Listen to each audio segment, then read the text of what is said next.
신명기 10장 12절에서 22절에 주께서 요구하시는 것입니다. 신명기 10장 12절입니다. 신명기 10장 12절 같이 읽겠습니다. 신명기 10장 12절 오늘 주께서 요구하시는 것, 주께서 우리에게 요구하시는 것입니다. 이제 이스라엘아, 주 내 하나님께서 내게 요구하시는 것이 무엇이냐? 오직 주 내 하나님을 경외하고 그분의 모든 길로 걷고 그분을 사랑하며 또 내 마음을 다하고 내 혼을 다해 주 내 하나님을 섬기고. 13절까지가 주님 요구하시는 거죠. 13절까지가 총 한 5가지 나오는데 주님이 이스라엘 요구하시는 것, 이제 주님 요구하시는 게 뭐냐? 예. 오늘 공부할 말씀은 하나님 주신 주께서 우리에게 요구하시는 것입니다. 잠깐 기도하고 시작합니다. 위대하시고 간주하는 감사합니다. 하나님의 은혜 많이 주셔서 이 시간도 주의 영을 충만케 하시고 주의 말씀이 잘 들리도록 해주시고 또 마음에 잘 믿어서 또 마음의 마음의 보고에 하나님의 말씀을 쌓아둘 수 있도록 해주시길 원합니다. 그럼 믿음과 잘 결합될 수 있도록 해주시고 또 깨닫는 영을 주실 간구하고 또 오늘 주의 첫날인데 모든 성도들이 은혜 충만한 또 성령 충만한 또 기쁨이 충만하고 화평이 넘치는 그런 시간이 되도록 도와주시길 원합니다. 전능자주 하나님, 저희가 늘 주님을 배우고 주님을 닮고자 합니다. 무엇보다도 주님을 따르고자 합니다. 또 주님께서 말씀을 주셔서 저희가 주의 말씀을 잘 순종하고 또 주님께서 주시는 모든 은혜와 복을 넘치게 또 부음받을 해 주십시오. 감사드립니다. 주의 성기도합니다. 아멘. 예. 주께서 사람에게 무엇을 요구하시는지 한번 생각해 보십시오. 율법의 모든 명령은 지키고 행하라는 순종을 요구합니다. 주의 명령들 자체가 모든 사람들에게 부과된 의무이자 책임으로 주 하나님의 요구사항입니다. 율법이란 것은 기본적으로 요구사항입니다. 그러면서 특별히 주님이 요구한다 이렇게 말씀하신 것들이 있는데 신명기 10장 12절에 이제 이스라엘아, 주 내 하나님께서 내게 요구하시는 것이 무엇이냐? 오직 주 내 하나님을 두려워하여 그분의 모든 길로 걷고 그분을 사랑하며 또 내 마음을 다하고 내 혼을 다하여 주 내 하나님을 섬기며. 이게 주님이 요구하시는 것이다. 주님이 이스라엘 요구하시는 것은 주 하나님을 두려워하고 그분의 모든 길로 걷고 그분을 사랑하여 마음을 다하고 혼을 다하여 주 하나님을 섬기는 겁니다. 전도서 3장 15절에 따르면 지금까지 있던 것이 지금 있으며 앞으로 있을 것들도 이미 있었나니 하나님 이미 지나가신 것들을 요구하신다. 이런 말씀이 있습니다. 이미 지나간 것들을 요구하신다. 지나간 걸 뭘 요구하느냐? 지나간 것을 요구하신다는 것은 우리가 행한 일에 대해서 책임을 묻고 그에 따라 심판하신다는 겁니다. 우리가 행하는 일들은 그냥 다 없어지는 것이 아니라 세월 지나면 다 묻혀진 게 아니다. 주 앞에서 모두 회개 보고해야 하는 것임을 말합니다. 우리의 인생은 죽음으로 다 끝이 나는 것이 아니고 모든 것을 주 앞에서 설명하고 결산하고 회개 보고해야 됩니다. 로마 14장 12절에 그러므로 이와 같이 우리 각 사람이 자기 자신을 하나님께 회개 보고하리라. 하나님께 우리 자신을 하나님께 회개 보고하리라. 베드로전서 4장 5절에 그들은 산자들과 죽은 자들을 심판할 준비가 되신 그분에게 회개 보고를 하리라. 우리는 회개 보고하리라. 예. 주님께 회개 보고한다. 우리는 이 사실을 기억하면 말 한마디라도 함부로 할 수가 없습니다. 하나님 우리에게 혼의 구원에 대해서도 책임을 묻습니다. 에스겔 3장 18절에 내가 사악한 자에게 말하기를 너는 반드시 죽으리라 할 때에 내가 그에게 경고를 주지 아니하거나 그 사악한 자의 생명을 구원하기 위하여 그 사악한 길에서 떠나도록 그에게 경고하여 말하지 않으면 그 사악한 자는 자기의 불법 가운데서 죽으려니와 그의 피는 내가 내 손에서 요구하리라. 그의 피는 내가 내 손에서 요구하리라 했는데 경고를 하지 않으면 경고를 주지 않으면 말이죠. 우리가 경고를 주지 않으면 우린 지옥에 대해서 경고를 줘야 됩니다. 이대로 죽으면 멸망하고 지옥 간다 이렇게 경고를 줘야 되는데 그 경고를 주지 않으면 물론 뭐 망하는 사람 망하고 지옥 갈 사람 지옥 가는데 그의 피를 그 사악한 자는 뭐 자기 불법 가운데 죽으려니와 그의 피는 내가 내 손에서 요구하리라 했어요. 주님 우리가 죄인들 사악한 자들에게 복음 전파의 의무를 주셨고 그에 대해서 책임을 묻겠다는 겁니다. 하나님 우리 각 사람이 자기 자신뿐만 아니라 이웃을 돌아볼 것과 혼에 대해서 의무와 책임을 요구하셨습니다. 하나님 이스라엘에게 모든 거룩한 것들을 요구하셨습니다.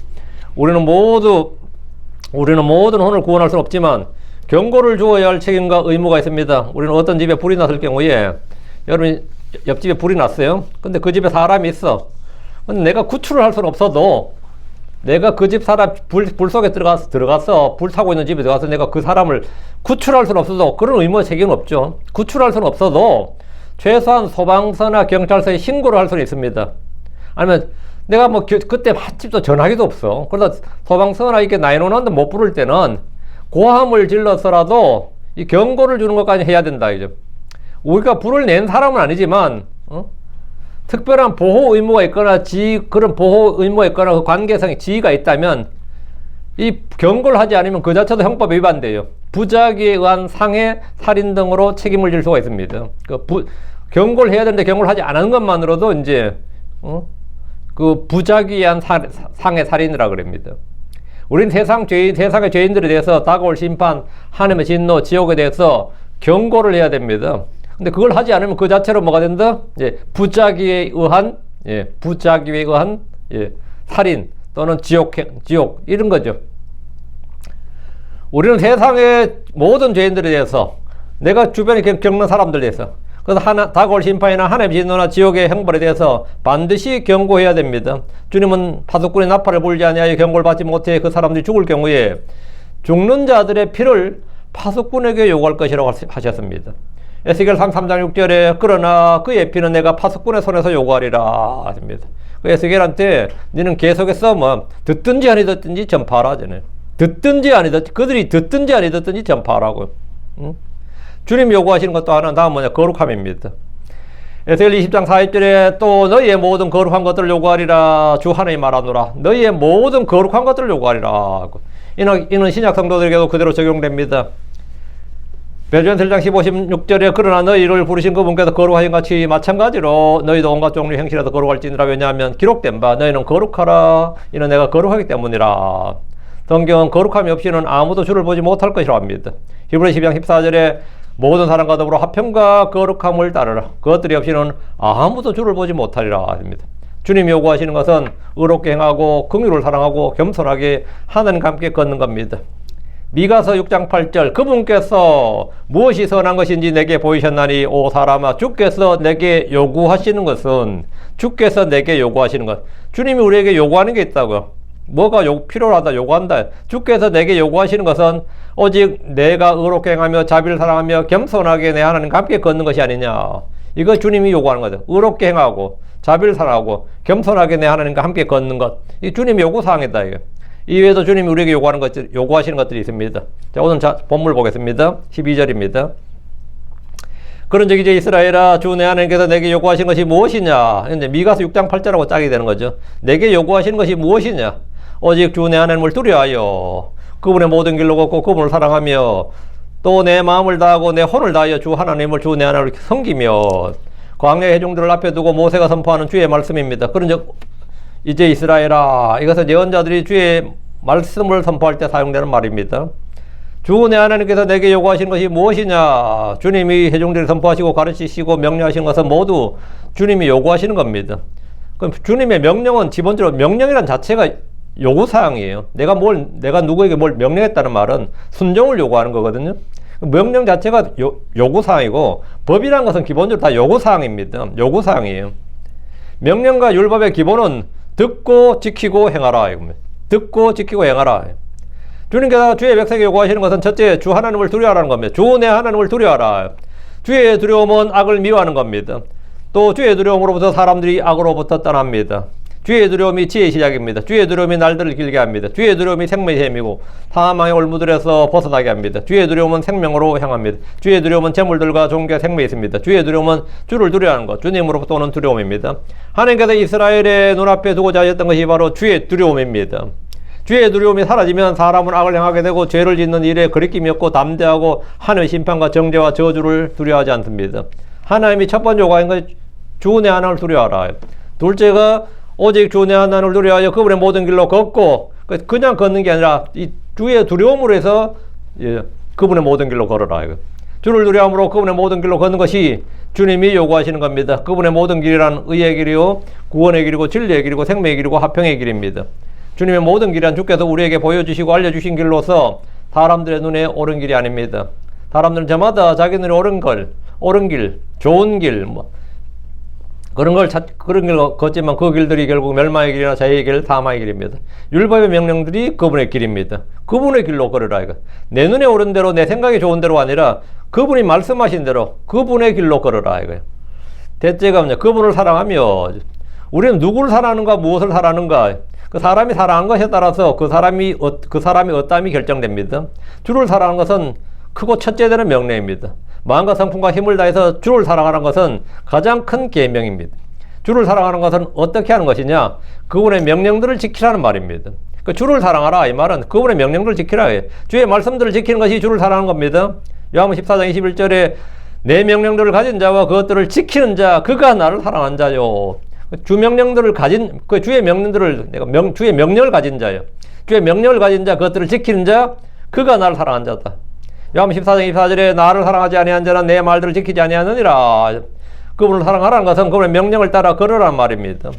요한일서 1장 6절에 또 이것이 사랑이니 우리가 곧 우리가 그분의 명령들을 따라 걷는 것이니라. 이것이 곧 명령이니 그 명령이니 곧 너희가 처음부터 들은 대로 너희가 그것 안에서 걸어야 한다는 것이니라. 이게 뭐냐? 이게 사랑이다 이거예요. 넷째가 이제 다시 12절 또 내 마음을 다하고 내 혼을 다하여 주 내 하나님을 섬길 것이며 섬기며 주께서는 주의 백성이 우상을 섬기지 말고 자기 배를 섬기지 말고 만몬을 섬기지 말고 쾌락을 섬기지 않고 자기 배를 섬기지 말고 마음을 다하고 혼을 다하여 주 하나님을 섬기라. 주 내 하나님을 섬기라. 이거 이 주 하나님의 요구사항입니다. 이게 12절에 나오는 하나님께서 이스라엘에게 요구한 난 너희들에게 이걸 요구한다. 이걸 요구한다. 13절입니다. 내가 이날 너의 유익을 위하여 내게 명령한 주의 명령과 그분의 법규들을 지키는 것이 아니냐. 주께서 요구하신 다섯 번째 거죠. 다섯째는 주의 명령과 그분의 법규들을 지키는 것. 주의 법을 지키는 것은 하나님을 위한 것이 아니라 법을 지키는 자들의 유익을 위한 겁니다. 주님이 법을 주시는 것은 그들의 유익과 복과 행복을 위한 것이고 그들이 잘되게 하기 위한 겁니다. 율법은 각종 외부의 악과 내면의 정욕과 죄로부터 자신을 지키는 울타리요 하나님의 방패입니다. 마음에 있는 주의 법, 내가 신뢰하는 주의 말씀은 언제나 믿음의 방패요 성령의 검입니다. 여러분 이날 너의 유익을 위하여란 표 유익을 위하여 여기 언더라인다. For thy good 이렇게 있죠. 요게 이 good이란 단어가 요새 번역 몇 번마다 다 달라요. 내 행복을 위하여, 내가 잘되게 하기 위하여, 뭐 이렇게 다 이제 다른데 여기서 내가 이날 너의 유익을 위하여, 그러니까 가장 직역하면 내가 너의 선함을 위하여죠. 선함을 위하여 이 말은 네가 그거 좋다. 네가 너를 좋게 하려고 이 말이고. 결국 이 말은 이제 한국말 잘 안 되기 때문에 네한테 좋은 일이다 이거야. 내가 하는 말이 다 네 좋으라고 하는 말이지. 이때 있죠. 그게 for thy good이에요. 내가 가르치는 거, 뭐 내가 징계하는 것도 다 너를 위한 것이지 이런 말 쓰죠. 다 이게 다 네 좋으라고 하는 일이다. 요게 바로 for thy good이에요. 하나님이 뭐 징계라든 율법을 주든 뭘 한 거 전부 다 네 좋으라고 하는 것이다. 네 좋으라고 이게 뭐냐? 너의 유익을 위하여예요. 내가 이날 너의 유익을 위하여, 이거죠.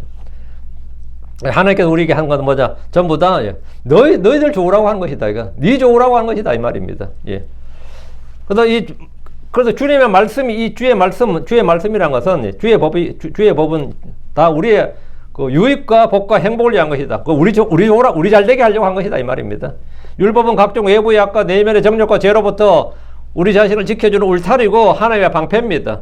법이란 것은 기본적으로 뭐 하는 것이냐요? 울타리다 이거죠. 외부의 악으로부터 또 내면의 정욕이나 죄로부터 그를 억제해주고 지켜주는 울타리고 방패다 이거. 마음에 있는 주의 법과 내가 신뢰한 주의 말씀은 언제나 그렇습니다. 믿음의 방패가 되고 성령의 검이 됩니다. 14절입니다. 보라 하늘들과 하늘들의 하늘이 주 내 하나님의 것이요 땅과 그 안에 모든 것도 그분의 것이니라. 여기 하나님의 것이요 그분의 것이요 건드라. 이게 소유주가 누구냐죠. 창조주가 누구냐? 우리는 창조주 하나님이죠. 창조주가 누구냐? 창조를 했어. 예를 들어서 우리가 제품을 만들어요. 이거 내가 만들었어. 근데 누구 건데? 누굴 위해 만든 거냐? 그럼 뭐죠? 그럼 내가 저 사람을 위해 만든 거다. 그럼 그 주인은 저 사람이 되는 거죠. 그 A라는 사람이 만들었어. 근데 B를 위해서 만들었어. 그 B가 그럼 그 내 거다. 이런 걔가 만든 거고 내가 내 것이다. 날 위해 만든 거 내 것이다. 이래 되죠. 근데 하나님은 하나님이 만드시고 누굴 위해 만드셨죠? 하나님 자신의 영광과 자신의 기쁨을 위해 만드셨어요. 하나님이 창조주고 하나님의 소유가 되는 거죠. 만물이 하나님이 만물의 창조주이면서 그 만물이 뭐라고?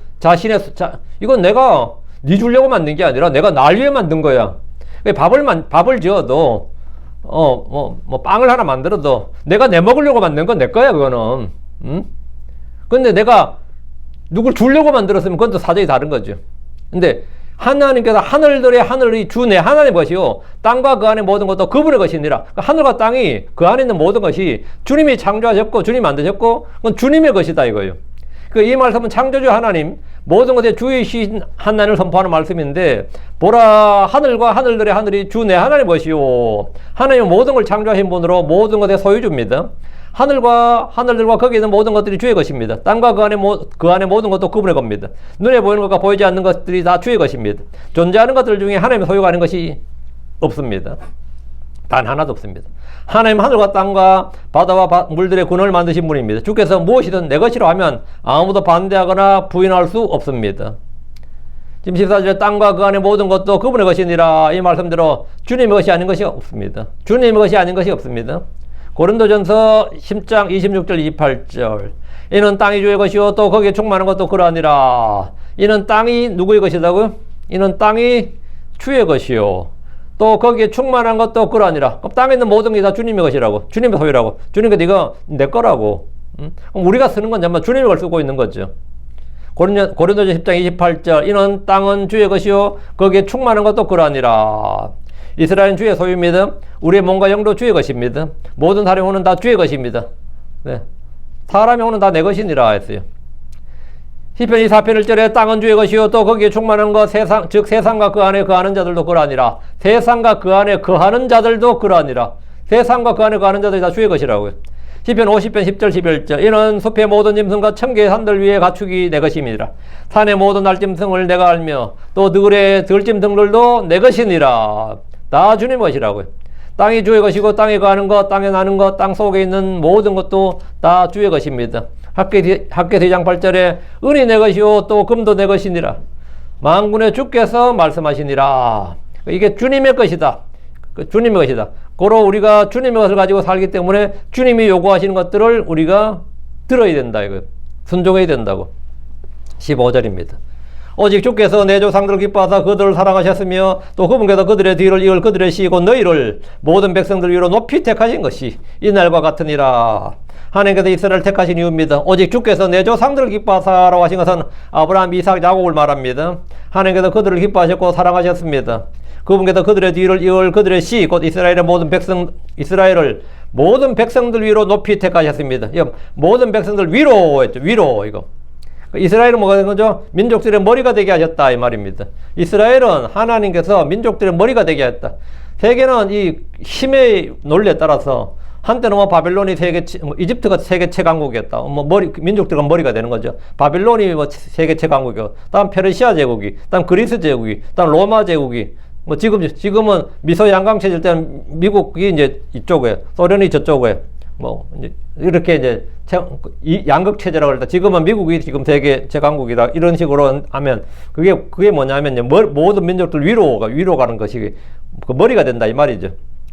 곧 너희를 모든 백성을 위로 높이 택하셨다면 이스라엘을 세계의 머리로 택하셨다는 말인데 이거 엄청난 말입니다. 이 말씀은 그들 하나님의 언약의 백성이고 특별한 보물로 제사장 왕국 독특한 백성으로 택하셨다. 그 하나님의 백성 하나님의 민족으로 택하셨다 이거예요. 하나님의 백성으로 택함 받은 민족은 지상에서 이스라엘 뿐입니다. 이 말씀은 이스라엘이 하나님의 선민으로 선택받은 것이 결코 그들이 잘났거나 의롭거나 공로 때문이 아니라 그들의 조상들 때문이라는 겁니다. 조상을 잘 둔 덕에 지금 그들이 이 땅에 살고 있고 이날과 같으니라. 지금 이날과 같으니라. 지금 현재 이건 주의 말씀 약속이 이날과 같이 현실이 되었다 이거죠. 지금같이 현실이 되었다 이거죠. 16절 그러고 너희 마음에 포피 할례를 행하고 여기 언더라인 너희 마음에 포피 할례를 행하고 이게 마음의 할례라는 겁니다. 마음의 할례. 신약에는 이제 그리스도의 할례, 영적 할례가 나오는데 구약에서 벌써 마음의 할례가 나와요. 마음의 포피 할례를 행하고 더 이상 목을 뻣뻣하게 하지 말지니라. 그러고 너희 마음에 포피를 행하라고 하셨습니다. 주님이 이스라엘의 사내 아이들은 태어난 지 8일째 되는 날에 몸에 할례를 행합니다. 8일째 되는 날에. 이것은 아브라함 때부터 주어진 주의 명령입니다. 할례를 행하지 않으면 그 백성에서 끊어진다. 하나님 언약의 백성에서 끊어진다는 거죠. 근데 이번에 내려진 명령은 몸이 아니라 마음의 할례입니다. 마음의 포피란 말씀에 주의하시고 사람의 마음에도 제거해야 될 포피가 있다 이 말입니다. 이게 중요한 말이 이거예요. 사람의 마음에도 마음을 덮고 있는 뭐가 있기 때문에 그걸 제거해야지 비로소 뭐가 된다? 연한 마음, 부드러운 마음이 된다. 하나님 말씀의 씨앗이 뿌려질 수가 있고 이게 된다는 거죠. 마음의 포피, 마음에도 포피가 있다 이거. 특히 마음에도 마음을 담는 뭐가 있다 이거죠. 사람의 마음에도 각 사람의 마음에는 제거해야 될 포피가 있다는 거예요. 사람의 눈을 덮는 게 눈꺼풀이죠.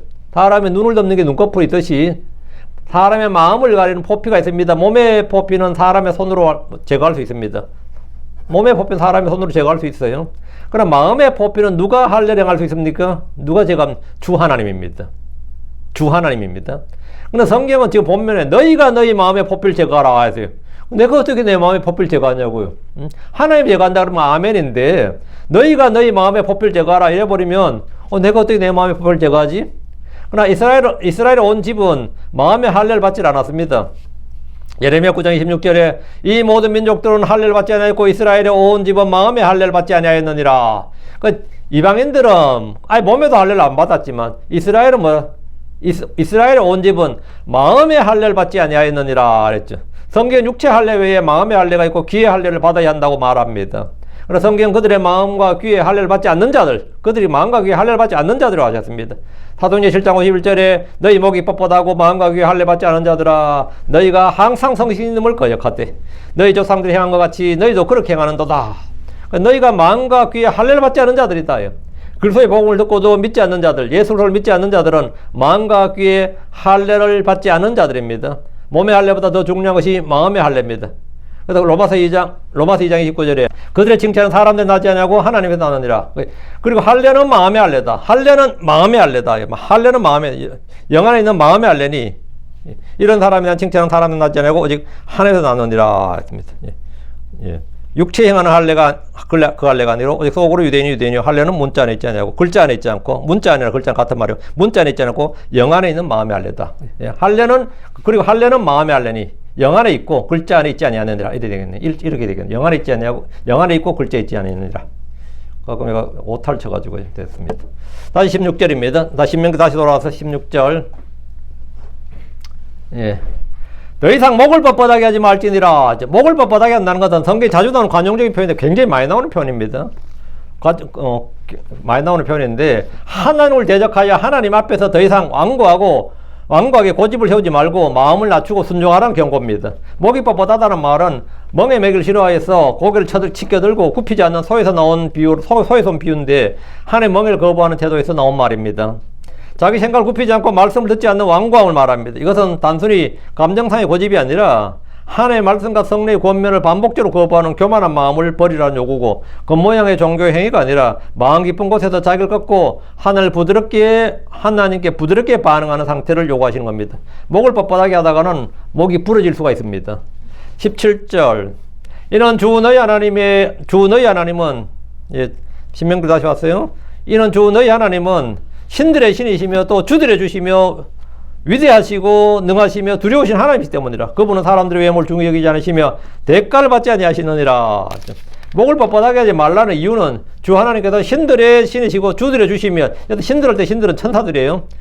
성경에서 신들하면 보통은 천사들입니다. 신들의 신이시고 주들의 주시며 주들의 주시면 땅의 왕들의 이게 다 주들이죠. 영주도 있고 왕도 있고 다 주들의 주시며 위대하시고 능하시며 두려우신 하나님 때문이라. 하나님은 신들의 신이란 것은 신들이라 불리는 것들의 하나님은 사람들에게만 하나님이 아니라 천사들에게도 하나님이다고요. 마귀들에게도 하나님이고 영적인 존재들에게도 하나님은 그들에게도 하나님이에요.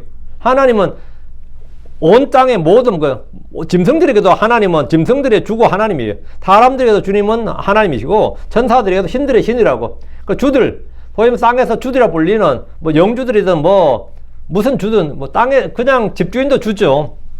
준데 롤드라고. 모든 롤드라 불리는 것들이 뭐다? 그 롤드가 주님이다 이거죠. 천사들은 이제 신이라 불립니다. 마귀도 신이라 불리고 주 하나님은 주들의 주이신데 이는 땅의 왕들이나 통치자들보다 더 크신 분이고 위에 계신 분이다. 땅의 주인들이 있으면 너희 위에 주가 있는 줄 알라 이 말이죠. 땅의 왕들이 있으면 왕들의 왕이 뭐냐? 너희 왕들이 있는데 왕들의 왕은 주님이다. 땅에 신들이 있다면 신들의 신은 누구다? 주님이시다 이 말이죠. 주 하나님이다 이거. 근데 그분은 어떤 분이냐? 지금 17절 그분은 사람들의 외모를 중히 여기지 않으시며 대가를 받지 아니하시느니라. 주 하나님은 사람들의 외모를 중히 여기지 않습니다. 이게 정말 중요한 말이에요. 사람들의 외모를 중히 여기지 않는다. 사람들의 외모라는 게 person입니다. person. 사람이 어떠함을 중히 여기지 않는다고. 하나님은 사람 외모를 중히 여기지 않는다. 존중하지 않는다는 말입니다. 외모를 차별하지 않습니다. 외모를, 그것도 우리는 그러잖아. 한국 사람들 같으면요. 그것도 나이 드신 분인데. 아니면, 어린애인데. 그건 연약한, 그 사람은 지금 몸이 안 좋은데. 우리는 외모를 항상 따지게 됐죠. 모든 국가 정책의 기본이 뭐냐면 외모를 따라 뭐 하는 거예요. 아, 그 사람 가난한 사람인데, 똑같은 거라도 이 외모에 따라서 뭘 하는 거예요. 외모에 따라서. 아, 그 사람은 똑같은 죄를 지어도 말이죠. 아, 사회 지도층이네. 그럼 이거 사회에 모범을 보여야 할 사람이 이러면서 판결을 내리거든요. 법이 뭐를 한 거죠? 외모를 차별하는 거예요. 법이 외모를 차별한다고. 똑같은 살인을 하더라도, 아니, 똑같은 도둑질을 하더라도요. 뭐, 망나니가 도둑질하는 것하고, 목사가 도둑질하는 거랑 판결이 다릅니다. 아니, 목사란 인간이 도둑질하다니, 이렇게 되거든요. 예. 그 직업에 따라서, 아마, 반대일 수도 있어요. 반대로 외모를 따라서, 아, 그 사람은 그런 사람이 그럴 죄를 지은 사람 아니죠. 실수였겠죠. 하면서는 확 낮춰줄 수도 있죠. 그러니까 우린 불의야, 부정한 판결에 막 분노한다. 그러고 막 난리치잖아요. 그럴 수도 있고, 반대로 가중처벌이 있고, 그 세상의 기본적인 거는 외모를 따라 뭘 하는 거예요. 기본적으로 외모를 따라서. 아, 뭐 그 사람은, 이번에 뭘 해준다. 단 이유는 뭐냐. 그 사람이 그동안 사회적으로 너무 이로운 일을 많이 했기 때문에, 아니면 뭐 너무 공로를 많이 쌓았기 때문에, 그럼 다음부터 인정을 해줬죠. 그것도 외모를 따라 취하는 겁니다. 외모를 중히 여기니까. 외모를 중히 여긴다는 것은 그런 거예요. 근데 주 하나님은 사람의 외모를 중히 여기지 않는다잖아요. 사람 외모를 존중하지 않습니다. 외모를 차별하지 않습니다. 여기서 말하는 외모는 사람이 가진 지위나 신분이나 권력이나 경제력이나 인종이나 성별이나 나이나 민족이나 언어나 직업이나 그 사람이 그동안 해온 일들이나, 아, 그놈은 뭐 기본적으로 해온 일들이 그렇다. 그래, 이런 것들을 다, 그걸 다 성경에서 말하는 펄슨, 외모라 그래요. 하나님은 어떤 사람이 왕이거나 귀족이거나 제사장이거나 사람들의 존경을 받는 영웅이라도 그런 것을 조금도 존중하지 않으시고, 그 사람이 뭐 계속해서 전과 10범이든 20범이든 30범이든 간에 그렇다고 해서 그 사람에 대해서 뭘 하거나, 그에 대해서 전혀 차별이 없다고. 하나님의 판결은 똑같다 이거죠. 똑같다. 하나님은 뇌물을 받지 않으시고 대가를 받지 않습니다. 대부분의 이방신들은 의나 거룩함이나 해결을 요구하는 것이 아니라 사람들이 바치는 재물을 그대로 받아주는 신들입니다. 어떤 신도 마찬가지입니다. 모든 이방신들은 그냥 가서 막 뭐 많이 갖다 바치면 드리는 재물이 마음의 표현이라 보기 때문에 그걸 그냥 다 받아요. 그럼 하나님은 참된 회개나 믿음이 없이 드려지는 헌물이나 희생물이나 기도나 그 무엇도 경배도 받지 않습니다. 내가 뭐 양을 뭐 10,000마리 갖다 바쳤다 하더라도 마음의 회개가 없고 참된 그 믿음이 없이 드려지는 건 뭐냐? 그 사람도 받지 않으시고 그 사람의 헌물도 가증하게 받는다고. 뭐 밤을 새워 기도하든지 뭐 금식하며 기도하든지 그것도 율법에서 길을 돌이킨 자는 거 그 기도조차도 가증한 것이 되고, 주님은 그 마음의 중심과 그걸 받기 때문에 외모를 중요히 여기지 않는다고. 그러니까 믿음 없이 회개 없이 드려지고 참된 이 마음의 그 회심 없이 드려지는 그 헌물, 희생물 여기에 대해서는 주님이 전혀 받지 않으신다. 주님이 보시는 것은 재물이나 헌물이 아니라 마음의 중심이기 때문입니다. 그래서 그의 대가를 받지 아니하시느니라. 대가를 받지 아니하시느니라. 18절입니다. 아, 그래도 내가 하나님께 이 정도 드리면 주님도 받아줘야 되지 않나? 근데 이 정도 바치면 하나님도 날 좀 받아줘야 되지 않나? 뭐 이런 거 있잖아요. 이방신들이 통한단 말이지. 아, 그 정도 했으면. 근데 그런 정성으로, 지극정성으로 한다. 이게 종교심이잖아요. 근데 교회 내도 그런 지극정성으로 하는 게 뭐죠? 그게 새벽기도, 철학기도, 금식기도, 릴레이기도 뭐 이런 거예요. 그래가지고 하나님 안 들어주면 하나님은 내 보호자를 흔들어 버린다잖아. 아니면 하나님 보호자를 뒤엎어 버린다는 거예요. 그 인간의 그 아집이 얼마나 센지 알겠죠? 하나님 아니면 내 죽습니다 하면서 내가 죽나 하나님 어떻게 하나 보자 하면서 진짜 하나님에 시위한 사람도 있거든요. 산기도 가가지고 그냥 기도를 안 하고 들어누워 버려요. 왜 들어누웠나 봤더니만 저도 직접 그런 사람 봤어요. 왜 들어누웠더니 하도 굶어서 지금 힘이 없어. 그래가지고 이제 기도 원장도 잘못해 이 자식 이거 우리 기도원자 굶어 죽으면 뉴스 나올 거 아니야. 그래가지고 제발 좀 드시라고 그런데 나 건드리지 말라고. 아주 힘도 없어. 건드리지 말라 힘도 없어요. 그럼 하나님 흔들어 놓겠다는 거야. 근데 하나님 눈도 깜짝 안 합니다. 그 사람 그냥 놔두죠. 굶어 죽어요. 하나님 눈도 깜짝. 하나님 그런 것에 대해서 네 아무리 배째라 그러면 배째줘. 하나님한테 배째라 그러면 하나님 배째줘요. 진짜로. 응? 거기에 대해서 하나님은 마음이 약해져가지고 아이고 그런 거 없습니다. 하나님은 외모를 중요히 여기지 않습니다. 여러분 이거 진짜 명심해야 됩니다. 그분은 사람들의 외모를 중요히 여기지 않으시고 대가를 받지 아니하시느니라. 내가 뭐 피를 흘리든 굶든 자기 자해를 하든 그런다고 해서 그것도 대가예요. 자기 나름 대가를 지불한 거든 희생을 지불한다고 하나님께서 눈도 깜짝 안 합니다.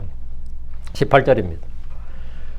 그분께서 아버지 없는 자와 과부를 위해 심판을 집행하시며 또 나그네를 사랑하사 그에게 음식과 옷을 주시느니라. 아버지 없는 자란 말은 고아란 말과 약간 차이가 있습니다. 성경에 고아란 말이 없죠. 성경에 고아란 말 쓰지 않고 아버지 없는 자라고 써요. 고아는 뭐죠? 아버지, 어머니 둘 다 없는 자죠. 근데 성경은 왜 아버지 없는 자라고 고아라고 그러지 않고 아버지 없는 자란 말 쓰냐 하면 고아는 이제 아버지랑 어머니 둘 다 없는 경우인데 성경은 아버지 없는 자 주로 이렇게 말해요. 아버지 없는 자. 고대 유대사에서는 아버지 어머니 둘 다 없는 거나 둘 다 없으면 좀 황당하지만 아버지 없는 자가 그거 하나만으로 치명타예요. 아버지 없는 자 이 하나만, 어머니가 없으면 더 재앙이겠지만 사실은 아버지 없는 아들은 사실 거의 끝장나는 거죠. 근데 어머니는 있어. 그럼 둘 다 고생하는 겁니다. 응? 애하고 엄마 같이 고생하는 것이고 둘 다 없으면 애만 고생하는 거야. 고아는 자기 혼자 고생이고 아버지 없으면 엄마는 뭐가 되죠? 과부가 되죠. 그러니까 엄마하고 아들이 같이 고생하는 게 아버지 없는 자예요. 그러니까 아버지 없는 자라는 것이 고대 유대사에서는 그 가정이 얼마나 그 재앙인지를 보여주는 겁니다. 큰 재앙인지. 요즘이야 여자들도 돈을 다 버니까 미혼모나 이혼으로 해서 한부모 가정, 편부모 가정 흔하고 지금만 있으면 아버지 없이도 아이들의 양육에 별 문제가 없습니다. 그것도 사회복지제도도 있고 네 없으면 못 키우냐 그러면서 이혼도 잘하고 하잖아요. 응? 예전엔 그게 아니었습니다. 네 없으면 못 키우냐가 아니라 죽습니다, 잘못하면. 응? 그러나 고대 유대 농경사에서 아버지가 없는 아이나 남편이 없는 과부의 삶은 처참하기 이를 데가 없었습니다. 가정에 아버지나 남편이 없다는 것은 사회적 경제적으로 약자이기 때문에 부당한 대우나 천대를 받기 쉽고 피해를 당하기 마련입니다. 저는 이거 많이 봤죠. 저희 할머니가 할아버지 일찍 돌아가셔가지고 손주 둘이 키웠는데 그 시골 동네에서 할머니가 엄청나게 관심을 많이 받았어요. 제 어린 제가 봐도 그게 다 보이죠. 아무리 어려도. 그러니까 할머니 고생 엄청 하셨어요. 진짜로. 그 할아버지가 안 계셨기 때문에 거기다가 우리 아버지는 아버지가 돌아가셔 버리니까 할머니 고생 말도 못했죠. 그래도 할머니 워낙 생활력이 있었으니까 우리를 키워내긴 했는데 제가 그 관시한 놈들 지금도 그놈들 다 알거든요. 근데 지금 내 그놈들 어떻게 됐냐고 이제 얼마 전에 형과 통화하는데 물어봤더니 다 죽었대. 그렇지, 지금은 다 죽을 나이 됐지. 내가 어릴 때였으니까, 내 나이 많을거니까. 살아있는 놈 누구 있냐 했더니만, 없어, 다 죽었대. 네가 지금 말한 사람 다 죽었다고. 그거 다 죽었겠지. 죽은 정도가 아니라 다 지옥 갔어, 그 사람들. 왜? 안 믿고 죽었거든요. 하나님께서는 아버지 없는 자와 과부를 위해 심판을 집행하신다 이런 말씀한 게 있는데 이런 누구든지 아버지 없는 자와 과부를 부당하게 대하고 멸시하면 주님께서 그들에게 합당한 심판을 집행하신다는 말이에요. 하나님께서 사회적 경제적 약자들을 간과하지 않으시고 그들의 보호자가 되어주시겠다는 겁니다. 하나님은 사람들에게 이웃 사랑을 명령하실 뿐만 아니라 그들의 친히 그들의 아버지요 재판장이 되어주시겠다고 하셨습니다. 시편 68편 5절에 아버지 없는 자들의 아버지시며 또 과부들의 재판장은 그분의 거룩한 처소에 계신 하나님이시로다. 아버지 없는 자들의 아버지시며 이거 정말 맞는 말입니다. 아버지 없는 자들의 아버지시며 또 과부들의 재판장은 그분의 거룩한 처소에 계신 하나님이시로다. 하나님이 그들의 뭐가 된다? 내가 보호자가 되겠다 이거. 그래 너희들이 까불지 말라 이거지. 그 집에 아버지 없고 남편 없다고 해서 그 애들이나 그 여자를 멸시하거나 전시하거나 부당한 대우하거나 하거나 그렇게 하지 마. 그럼 전부 다 하나님이 뭐라고? 하나님 재판장이다 이거야. 너희들 두려워해라 이거. 하나님을 두려워하라고. 멋대로 굴지 말라, 까불지 말라는 겁니다. 한마디로 말하면 18절입니다. 까불지 말라 이게 좀 심한가? 까불지 말라. 다시 18절. 또 나그네를 사랑하사 그에게 음식과 옷을 주시느니라. 이스라엘의 이민자들에 대한 이민정책이죠. 이건 이민정책에 관한 법입니다. 이민법이에요. 이민법. 여기서 나그네는 단순한 여행객이 아니라 가나안 땅에 섞여 사는 무리들입니다. 지금으로 말하자면 이민자들인데 이들은 하나님 주신 땅도 없었고 법적 지위도 없었습니다. 이민자들이니까 당연히 여호수아가 땅을 나눠줄 때 이민자들이 땅을 나눠줄 수 없는 거죠. 이민자들은 또 나중에 또 새로 유입된 인구들도 당연히 상속요업이 없으니까 그 사람은 장사를 해야 돼요. 이민자들은. 하나님은 나그네를 사랑하고 그에게 음식과 옷을 주십니다. 음식과 옷을 주신다는 것은 주께서 그들의 일상의 삶의 필요를 제공하신다는 겁니다. 하나님은 공중의 새들을 먹이시고 들풀도 입히시는 분입니다. 19절 그러므로 너희는 타국인을 사랑할지니라. 이는 너희가 이집트 땅에서 타국인들이었기 때문이라. 주께서 나그네를 사랑하신다면 이스라엘 역시 그들 가운데 있는 타국인들 나그네를 사랑해야 됩니다. 지금 세계 각국은 불법 이민자 문제로 매우 고통을 겪습니다. 지금 미국도 하도 문을 많이 열어놔가지고 뭐 난리도 아니죠 실제로. 어떤 곳은 뭐 거의 뭐 이민자들이 점령한 나라도 있고 점령한 지역도 있어요. 한국도 마찬가지. 서울의 몇몇 동네는 거의 뭐 한국 사람이 들어가기 무섭다 그러는 그런 동네가 있거든요. 한국 사람이 들어가기 무섭다 이게. 예전에 어느 나라는 이민자들이나 합법적인 이민자들이라 해도 그 나라 오면 당연히 차별을 받고 많은 불이익을 당했습니다. 그런데 지금 이거 미국이나 유럽은 불법 이민자들이 주인 행세를 하기 시작하고 많은 복지 혜택을 누리는 데다가 각종 불법 행위를 하다 보니까 이민자 문제가 심각한 정치 사회 문제가 되어버렸습니다. 하나님 이민자들에 대해서 타국인을 사랑하라 이렇게 명령하셨어요. 이스라엘에게. 이스라엘은 여호수아 때부터 지금까지 항상 15%에서 20% 정도 이민자가 있습니다. 지금 현재 이스라엘도 20% 정도가 유대교가 아닙니다. 이민자들이에요. 그 타국인이에요. 지금 현재 이스라엘도. 그들은 유대교를 안 믿고 뭐 안식일을 다 안 지켜요. 전혀. 그냥 유대 땅에 사는 이민자들인데 타국인이야. 근데 그럼 그건 뭐 학대하면 또 뭐 난리 나죠. 난리 나는데. 근데 지금 현 세대만 그런 게 아니라 이스라엘은 여호수아 때부터 그랬습니다. 여호수아 때부터 다윗 시대, 솔로몬 때도 마찬가지였고 어느 시대나 그 땅에는 그 남아있는 자들이 있었습니다. 예. 하나님은 그들에 대해서 어떻게 할 것이냐, 이민자들에다 타국인을 사랑하라 이랬어요. 그러므로 너희는 타국인을 사랑할지니라 이렇게 말씀하셨단 말이에요. 근데 그들이 몰래에게 갖다 바친다고 자기 자신을 갖다 바친다든가 우상 숭배한다 그러면 똑같이 한 법으로 유대법에 따라 그들도 이민자들이니까 법을 따라두지 말고 한 법을 적용할지니라. 그래서 똑같이 처다는 것도 똑같이 하라. 형법에서 차별 두지 말라고 똑같이 처벌하라 이랬어요. 이스라엘은 타국인을 사랑해야 되는 이유가 주님이 그들을 사랑하시기 때문이고 그들 역시 이집트 땅에서 타국인들이었기 때문입니다. 이는 너희가 이집트 땅에서 타국인들이었기 때문이라 이랬는데 이스라엘은 처음부터 가나안 땅의 주인이 아니었습니다. 그들은 그 땅의 주인이 아니었어요. 그들은 원주민이 아니었다고. 이스라엘은 전에 이집트에서 나그네였고 타국인으로서 고통을 겪었습니다. 이제 세월이 지나서 가나안 땅에 정착하면서 예전에 겪었던 어려움을 잊지 말고 같은 처지에 놓인 자들을 불쌍히 여기고 긍휼을 베풀라는 겁니다. 하나님께서는 이스라엘이 그 땅에 있는 타국인들을 통해 주께 받은 은혜와 사랑에 빚진 자들임을 알게 해주신 겁니다. 20절 너는 주 내 하나님을 두려워할지니 그분을 섬기며 그분에게 내가 밀착하고 그분의 이름으로 맹세할지니라. 모세는 이스라엘에게 네 가지를 명령했습니다. 첫째, 너는 주 내 하나님을 두려워하라. 둘째, 그분을 섬기라. 셋째, 그분에게 내가 밀착하라. 밀착하라. 굳게 붙들라. 이겁니다. 굳게 붙들라. 밀착하라 같은 말이고. 넷째, 그분의 이름으로 맹세하라. 근데 이스라엘은 가나안 땅에 들어가 살 때 이 늘 네 가지를 기억해야 됩니다.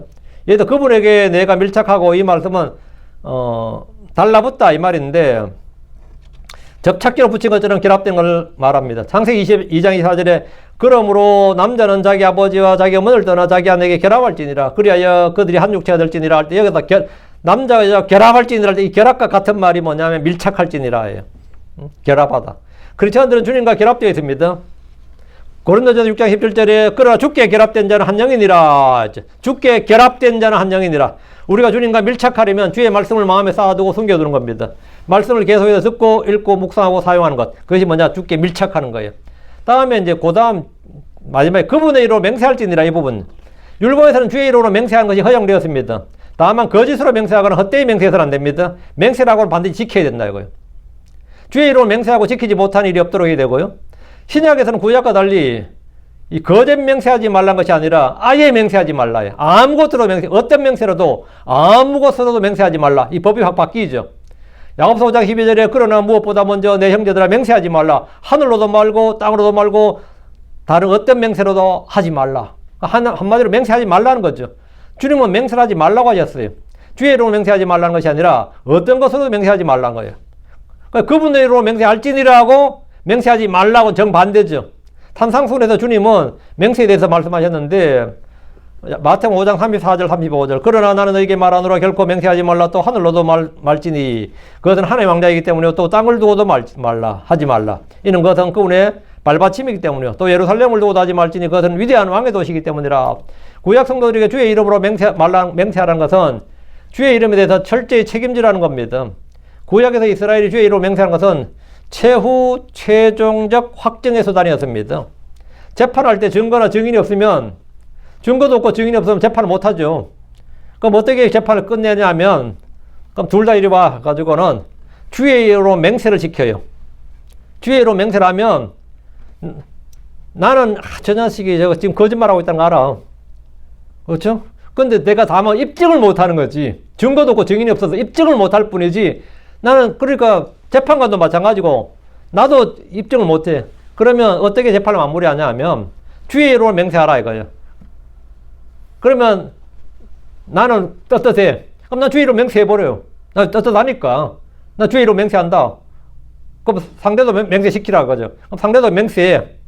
내가 유죄가 되면 그 피는 나에게 돌아올지라 하면 내가 이 판결에서 정당한 판결 받지 못한 상대도 만족을 해요. 왜 만족하죠?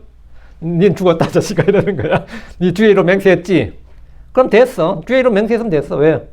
네가 주의 이름으로 맹세했기 때문에 이제는 주님께서 너를 심판하실 거니까 나는 됐어. 오케이. 우리 제사장이나 장로가 재판 못해도 나는 노 프로블럼이야. 그리고 실제로 그거는 그대로 이루어진다고요. 주의 이름으로 맹세하는 것은 뭐냐면 재판에서 그 증인이나 증거가 없을 때 주의 이름으로 맹세함으로 그것을 결론을 지어서 확증을 났습니다. 약속이나 맹세를 할 때도 내가 약속을 했는데 나중에 딱 잡아떼네. 난 안 했다 그래. 맹세는 난 안 했다 그럽니다. 근데 담보물도 없고 증거도 없고 뭐가 없어요. 그러면 주의 이름으로 맹세하는 것으로 확정을 짓습니다. 그러면 피해자도 됐어 오케이예요. 그걸로 끝나. 정말 네가 자신 있으면 그럼 주의 이름으로 맹세해 보라 그래요. 주의 이름으로 맹세하고 그럼 내 주의 이름으로 맹세하지 하면 그 사람이 주님을 두려워하지 않거나 뭐 주를 안 믿거나 하면 뭐 떳떳하게 주의 이름으로 맹세하겠지. 그래도 상대방은 노 프로블럼이야. 왜? 네가 주의 이름으로 맹세했으면 주님께서 판결하시고 집행하신다 이거예요. 실제 구약에서는 그게 됐습니다. 주의 이름으로 맹세하는 것은 주님이 증인이 되시고 언약의 파기자, 언약을 파기하는 자 아니면 그 죄를 지은 자는 뭐죠? 주께서 친히 심판을 집행하시기 때문입니다. 그렇기 때문에 전부 다 만족해요. 근데 그건 죄 지은 자만 난리는 하지 마라. 자기만 이제 난감한 거죠. 할 수 없지 뭐. 그건 자기가 감당해야지. 21절입니다. 그분은 내 찬양이시오 찬양이시며 또 그분은 내 하나님이시니 그분께서 내게 행하신 그 크고 두려운 일들 곧 내 눈이 본 그것들을 행하신 분이시니라. 그분은 내 찬양이란 것은 찬양의 대상이란 말입니다. 계속해서 찬양 희생을 드려야 할 분이 하나님입니다. 그분은 내 하나님이란 것은 그들의 신은 이방 민족들이 섬기는 것이 신이 아니라 이방 민족들이 섬기는 신이 아니다. 그분이 네 하나님이다. 나의 주 나의 하나님 누구냐? 주 예수 그리스도입니다. 예수님이 바로 나의 주 나의 하나님입니다. 나를 사랑하사 날 위해 죽으신 분은 대상은 현재나 성인이 아닙니다. 어느 종교 창시자가 아닙니다. 나를 구출하신 분, 나를 구원하신 분, 나의 죄를 대신하여 죽으신 분은 예수 그리스도입니다. 이집트에서 그들을 구출하시고 그들이 듣고 본 모든 크고 두려운 일을 행하신 분은 주 하나님이고 다른 신들이 아닙니다. 하늘과 땅을 창조하신 그분이 나의 주, 나의 왕, 나의 하나님이십니다. 십자가에 못 박혀 죽으시고 셋째 날에 성경 기록들을 다시 일으켜주신 그분이 바로 나의 주, 나의 하나님입니다. 22절 내 조상들이 70명으로 이집트에 내려갔었으나 이제 주 내 하나님께서 너를 하늘의 별들같이 많게 하셨느니라. 이 구절은 스데반의 오류로 널리 알려진 사도행전 7장 14절과 약간 차이가 있습니다. 창세기 46장 26절 28절은 야곱의 혈에서 나와서 그와 함께 이집트에 이른 모든 혼, 즉 야곱의 아들들의 아내들 외의 모든 혼이 66이었고 이집트에서 요셉에게 태어난 아들들은 2혼이었고 야곱의 집의 모든 혼, 곧 이집트에 이른 혼은 70혼이었다 이렇게 되어 있습니다. 출애굽기 1장 5절에 보면 출애굽기 1장 5절 보면 요셉은 이집트에 이미 있었기 때문에 야곱의 혈에서 나온 모든 혼이 이른 혼 이렇게 되어 있는데 신명기는 이에 따라서 너희 조상들이 70명으로 이집트에 내려갔다 이렇게 되어 있어요. 이집트에 내려간 자의 자손의 수는 며느리를 제외하고 66명이었고 여기 이미 이집트에 있었던 요셉과 그의 아내 그의 두 아들 므낫세 에브라임 나면 69명이죠. 그 야곱 자식을 포함하면 70명 이렇게 해서 70명인데 사도행전 7장 14절에 스데반의 75혼 이렇게 돼 있어. 5명은 뭐냐 이렇게 되는데 이제 간단하게 말하면 며느리들 포함 이러면 그냥 75이에요. 며느리들 포함하면. 그런데 성경에서 보통 여자들은 인원수 뺀단 말이죠. 여자들 아이들을 빼는데 그럼 빼면 여자들을 인원수 빼면 성경 일반적인 그 개수 방법에 따르면 여자들은 빼는데 여기서 며느리를 포함해 가지고 75명으로 스데반이 말했겠느냐? 응? 그러면 그렇게 말고 달리 해석하는 방법은 없겠느냐? 이게 나와요. 그래서 이제 그러면 이제 며느리를 포함이 아니라면 며느리도 포함해서 75이 아니라면 요셉의 후손인 그 므낫세 아들들 있죠. 마길과 길앗, 그 에브라임의 아들들인 수델라, 다한, 에돈, 에란이라고 그러고 그 이제 에브라임의 아들들이 이제 에브라임의 아들이 이제 3명이거든요. 그러니까 마길의 아들들 둘, 에브라임 아들 둘, 셋 해가지고 5명 이렇게 해서 그러면 75명 이제 이렇게 해석하는 사람도 있습니다. 그러니까 두 가지 중에 하나인데 뭐 둘 다 해석은 가능한데 75명 하면 이런 그 스데반이 75 할 때는 분명히 요셉의 후손인 그 므낫세 아들들하고 에브라임 아들들 포함했을 것이다. 이거고. 그럼 그거는 요셉의 아들들하고 그쪽에는 좀 약간 한 대수가 내려가기 때문에 좀 찜찜하다. 아마 75명 할 때는 며느리 포함했을 것이다. 이렇게 보면 앞에 해석이 더 와닿고요. 아닌 것 같다. 여자들 포함은 안 시킨 것 같다. 그러면 뒤에 해석. 하여튼 75명. 그러면 75명. 이렇게도 75, 저렇게도 75입니다.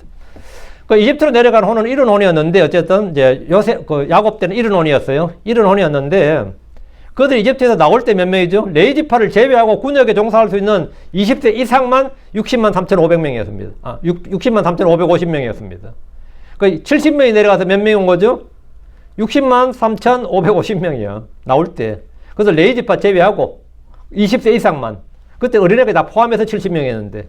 이건 수가, 그래, 광야에서 인구는 급격히 증가하지 않았는데 죄와 불법으로 인해 그들의 1세대가 그 광야에 다 소멸되었기 때문입니다. 40년 뒤에 가나안에 들어갈 때 2차 인구 조사를 했는데 레위지파를 제외한 20세 이상의 남자들의 수가 60만 1,730명이었어요.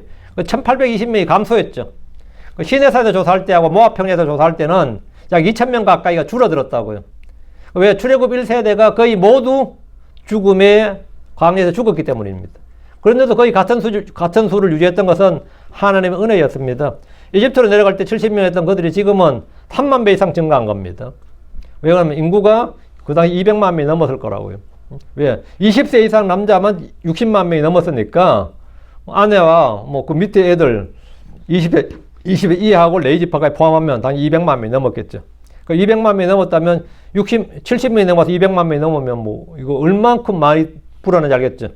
그 성경은 그래서 뭐냐, 이제 주 내 하나님께서 너를 하늘의 별들과 같이 많게 하셨느니라. 이만큼 인구 증대를 이루었다 그죠. 가장 척박한 환경에서 이집트에서 노예 생활하면서 광야에서도 뭐 애는 낳았어요. 광야에서도 애는 낳았다고. 응? 희한하죠. 안 나올 것 같아서 다 낳았습니다. 응? 그런데 그럼 이제 가나안 땅에 들어가면 어떻게 되냐? 지금 먹고 살기 너무 좋단 말이죠. 인구는 폭발하는 거지. 인구는 금방 몇 천만 명 늘어난단 말이죠. 하나님께서 이집트의 학대와 속박 속에서도 그들의 희를 보존하시고 증가시켜 주셨습니다. 그 주님의 신실하심을 말하는 겁니다. 오늘 여기까지 하고 다음 시간에 11장을 하겠습니다. 마치겠습니다. 위대하고 거룩한 주하나님 감사합니다. 하나님 주님께서 말씀을 주셨습니다. 주님께서 좀 이전에 기록된 모든 말씀들에게 저희 가운데 은혜로 허락해 주셔서 저희가 말씀 읽을 때 또 그 말씀에 있는 것들을 볼 수 있는 눈, 또 깨닫는 마음을 주시길 간구합니다. 그 말씀을 들을 때도 잘 청종해서 말씀을 듣고 이것을 마음에 잘 간직하고 또 이것을 제가 순종할 수 있도록 해주시길 간구합니다. 주님께서 우리에게 요구하시는 것들이 있습니다. 아버지는 저희가 주께서 명령하신 모든 것들이 사실 우리가 책임을 갖고 의무감을 가지고 이것을 행해야 될 그런 반드시 행해야 되는 그런 명령들입니다. 저희가 이 말씀들을 잘 기억하고 또 잊지 않게 해주시고 또 이 말씀들을 지키고 행할 때 그것이 주님을 사랑하는 증거가 되고 또 그것들을 통해서 주님을 더 잘 알게 되고 주님께서 우리 속에서 크고 강하게 일하실 줄로 믿습니다. 전능자 주 하나님께서 은혜와 복을 많이 내려주셔서 모든 성도들이 말씀에서 오는 기쁨과 즐거움을 맛보게 해주십시오. 오늘 온전을 주의 영을 충만케 해주시고 은혜가 넘치는 시간이 되도록 도와주십시오. 감사드립니다. 주의 성교도 합니다. 아멘. 아멘.